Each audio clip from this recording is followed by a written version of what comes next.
Welcome to the exciting universe of music theory. Are you ready to learn? Then let's begin. Today we will talk about scale 3527, Ronyllic, which sounds like this.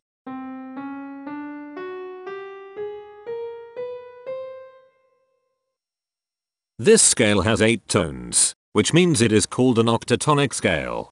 This is a bracelet notation diagram of scale 3527. The shaded circles represent tones that appear in the scale, and they are read clockwise, starting at the top.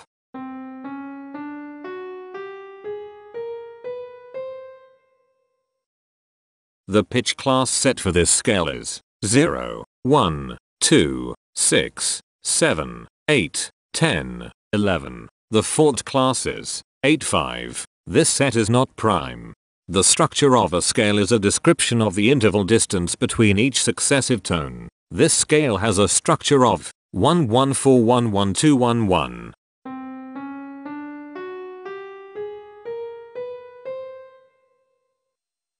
The binary representation of this scale is determined by mapping tones of the scale to binary digits. Each binary digit represents a power of 2.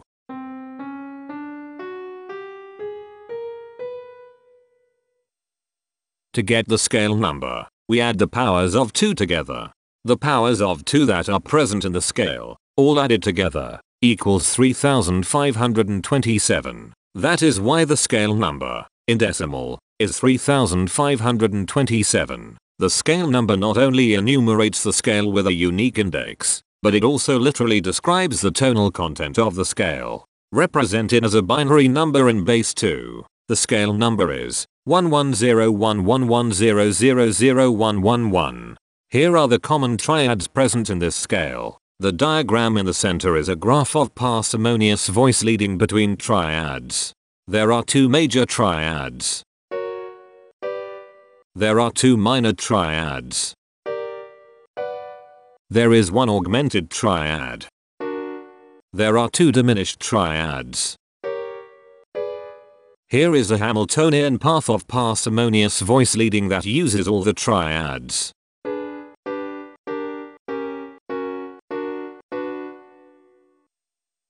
This scale has 8 modes. The first mode is itself. The second mode is scale 3811, also known as epigelic. It sounds like this.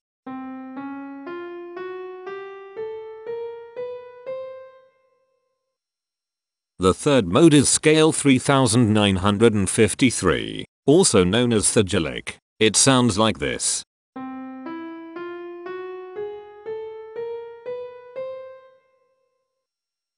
The fourth mode is scale 503, also known as thoptilic. It sounds like this.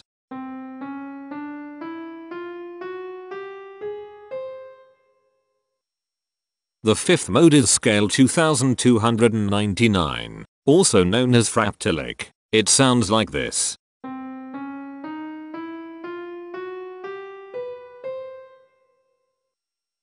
The sixth mode is scale 3197, also known as jalilic. It sounds like this.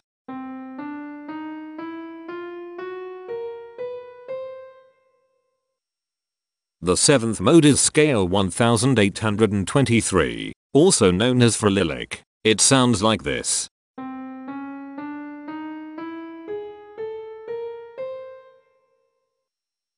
The eighth and last mode is scale 2959, also known as digelic. It sounds like this.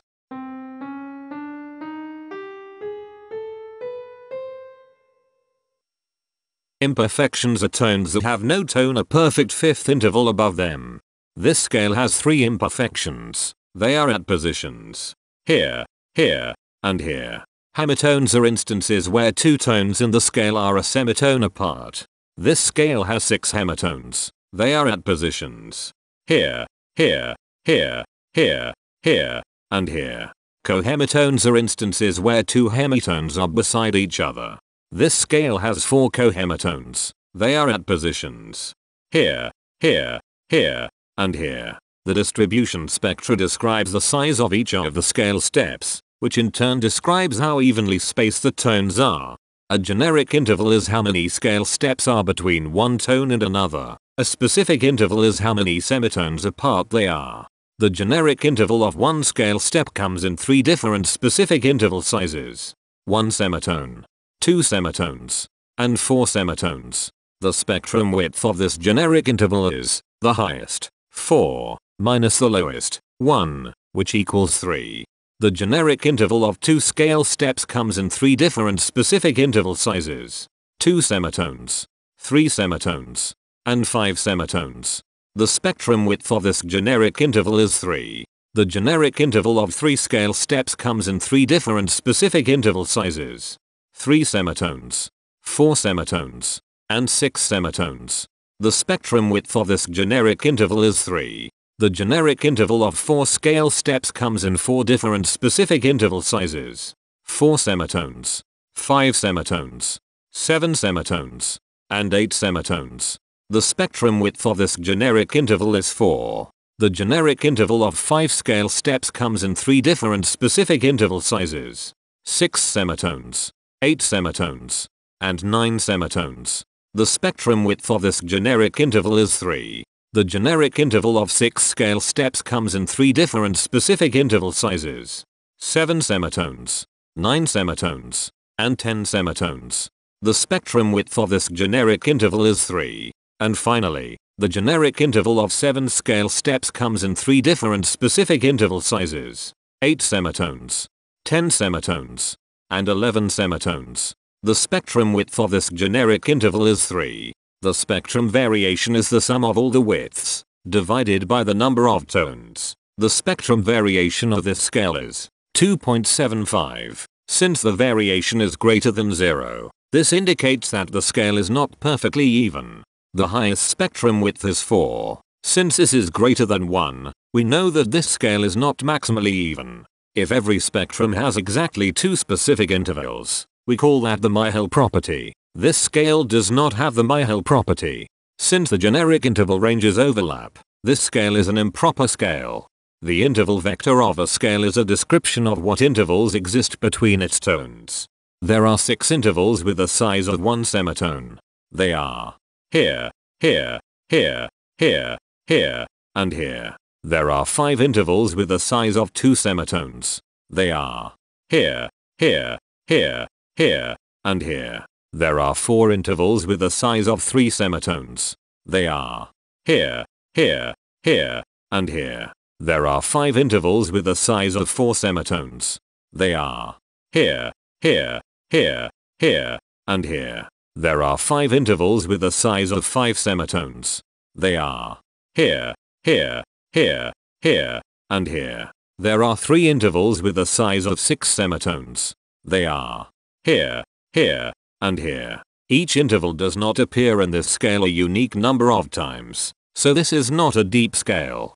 Heteromorphisms are comparisons between every interval in a set. They can be classified as contradictions, ambiguities, and differences. A contradiction exists when a small generic interval has a bigger specific size than a larger generic interval. For example, if a generic third interval has a larger size in semitones than a generic fourth interval, that is a contradiction. The number of contradictions in this scale is 64. An ambiguity exists when 2 intervals have the same specific size, but they have different generic intervals. For example, if a generic fourth and a generic third interval are the same size in semitones, that is an ambiguity. The number of ambiguities in this scale is 51. A difference exists when 2 intervals have the same generic size, but different specific sizes. For example, a major third and a minor third both have the same generic size, but they have different sizes when measured in semitones. The number of differences in this scale is 130. The coherence quotient measures the proportion of ambiguities and contradictions among a set's intervals. A scale with a higher coherence quotient is a good candidate for musical usefulness. The coherence quotient is 0.568. The sameness quotient measures the proportion of heteromorphic differences among a set's intervals. A scale with a higher sameness has fewer differences, so it is also a good candidate for musical usefulness. The sameness quotient is 0.337. This scale has no reflective symmetry. This scale has a different pattern of intervals ascending and descending, so it is not palindromic. This scale has no ridge tones. The balance of a scale depends whether the tones are spaced equally enough for the center of gravity to be in the center of the scale.